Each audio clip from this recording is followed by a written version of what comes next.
আজ ডমিনোজ স্টাইলে garlic bread বানালাম। যদি এই রেসিপিটা ভালো লাগে তাহলে অবশ্যই আমাকে একটা লাইক করবেন, সাবস্ক্রাইব করবেন। প্রথমে আমি প্যানেতে অল্প তেল দিয়ে দুটো রসুনের কোয়া দিয়ে দিলাম।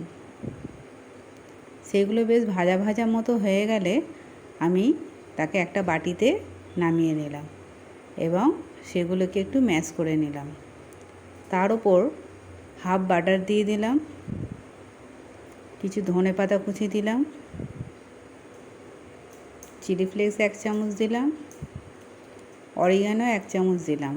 সেগুলোকে ভালো করে মিক্স করে নিলাম।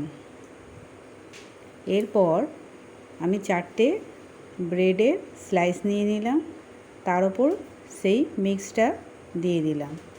তার উপরে স্লাইস করা চিজ দেওয়ার পর মজেরেলা চিজ ওপর থেকে দিয়ে আবার স্লাইস দিয়ে পাউরুটির ওপর থেকে আবার চিলি ফ্লেক্স ও অরিগানো ছড়িয়ে দিয়ে আমি গ্যাসেতে তাওয়া বসিয়েছিলাম।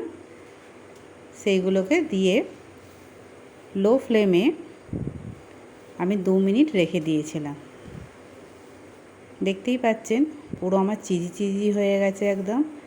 এবার নামিয়ে নিয়ে পরিবেশন করুন, খেয়ে দেখবেন দারুণ লাগবে।